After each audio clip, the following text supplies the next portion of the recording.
So I know 2020 has been a pretty rough year for many of us, myself included.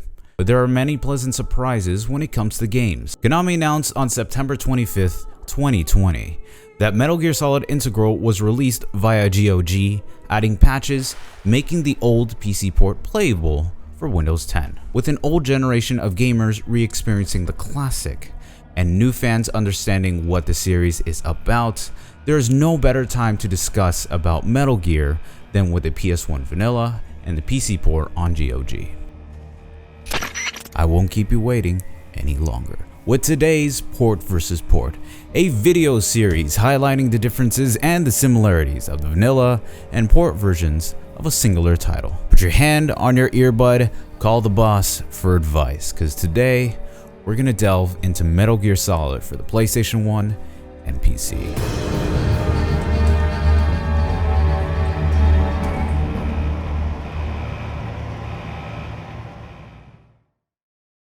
Mario is jumping right from the screen into your home. Enter the giveaway in order to receive 2 posters of Super Mario Sunshine as well as Galaxy from the My Nintendo store, as well as Super Mario Shindo. Enter the Gleam giveaway below to find out more. It is no secret that Kojima and movies go together, and this can be dated back to Police Knots, a visual novel style game focusing on Jonathan Ingram investigating the murder of his ex-wife.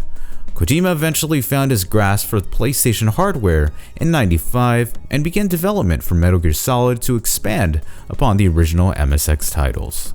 The title solidified itself as a new standard for cinematic gaming by beautifully melding dense stealth gameplay and evasion tactics to achieve your objective.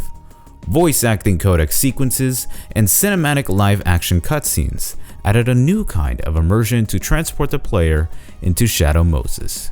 In 2020, the PS1 Classic is much easier to access and play thanks to PSN, and the capability to play it all on the PlayStation family consoles. But today, we will talk about the GOG re-release of Metal Gear on PC, and this version is a serious game changer.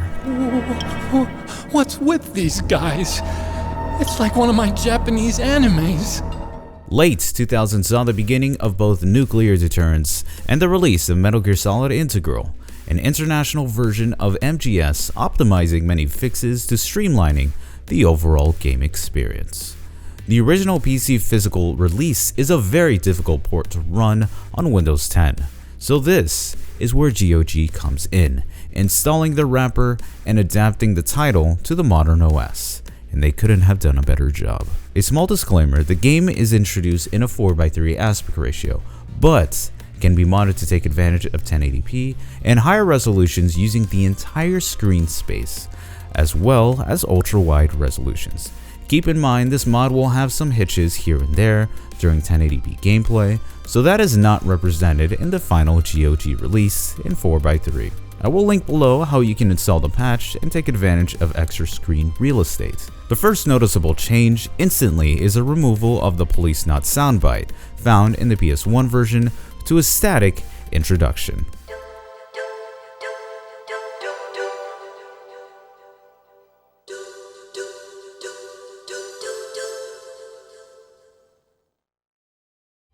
While the game's full name is Metal Gear Solid Integral, there is no indication on the title screen.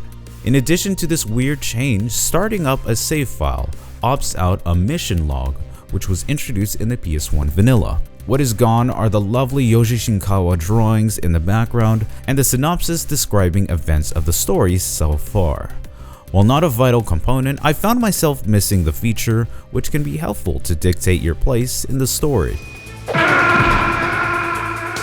Firing up the original diving scene from 4:3 to 16:9 is breathtaking in itself. You can see in these shots how much of a substantial difference this mod can do to enhance the cutscenes, gameplay, and codec scenes. The convenience of PC ports and titles is the ability to quick save and load on the fly, and the same case has been implemented for Integral. While this added bit of redundancy might be considered irrelevant to some, I could see speedrunners or those wanting to quickly play through the game without listening to Mei Ling's helpful proverbs. Don't worry though, Integral gives you the original option available should you want to save via Meyrl. There are some significant changes in comparison to the original release in the graphical aspect of the title. In my test, I couldn't find many ways to match the PC port to that of the PS1 with sharper pixels. GOG's wrapper does not include options to emulate sharper pixels, but opts for a refined appearance with sharp edges and clean visual representation. This is a pretty subjective take on the matter, but this is one of the aspects for either console purists or those who prefer a refined aesthetic to consider. This extends to 2D textures as well, which looks a bit unnatural in comparison to the original. The codec sequences as well have been adapted for the PC port and also have a bit of a subjective take. The original PlayStation font is now replaced with a newer and cleaner look. The font style, however, does not feel to capture the original theme or branding of the game and feels kinda out of place. Maybe a font representation of MGS2 or similar would have been a much better solution. The PlayStation introduced filters to several elements of the game, adding immersion and a dynamic cinematographic look. For example, there is some artificial flickering on the codec to simulate a static radio codec effect. The PC port in comparison doesn't have this effect at all, leaving us with static portraits illuminating in a light green aura. The same can be said for cutscenes like Gray Fox or Psycho Mantis. A gray filter that adds a bit of a cinematic depth has been completely removed in the PC release.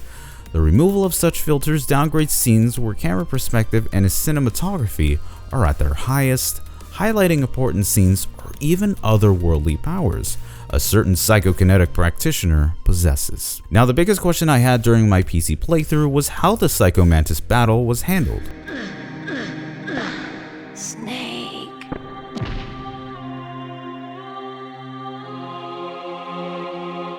It's obvious the PC has no controller ports or reading memory cards to take advantage of the fourth wall, so there needed to be a different approach. While you will not be changing controller ports, you will be interchanging between both keyboard and controller. Thankfully, the PC port supports native controller, so the only way to battle against Mantis is to quickly switch to your keyboard to fight. However, if you are one of those masochists that plays MGS using a keyboard, you already are at an advantage during the fights. The Mantis memory card demonstration reading your card for previous data has been cut, in addition to the removal of the Hideo input mimicking old CRT input screens. There are not many workarounds to the current solution, so it makes sense for the port to remove these memorable moments since it is hard to mimic on the hardware. Since the same conditions existed for Twin Snakes during the GameCube release, this is a pretty significant moment many consider being a huge deviation from the original. Although Twin Snakes in itself is a deviation from anything remotely close to the original experience. An untold feature that makes Integral so special is the inclusion of the VR missions. The EXE is located inside the game directory, and launching the game opens up VR missions to play. All the missions are included in the release, so essentially, you're getting 2 titles in one package, already a huge plus coming from the original. There are other changes here and there that might have slight inconsistencies between the 2 ports, but these are the ones that I found to be the most notable and game-changing. That depends entirely on your needs. To round up this video, let us give a good old port versus port comparison, a side-by-side look at which version suits your needs. Snake out. So there's something you like about me, huh? Yeah, you've got a great butt.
couldn't have tell by the fact that I'm wearing a goddamn veteran suit and have all of the medals and the badges and everything.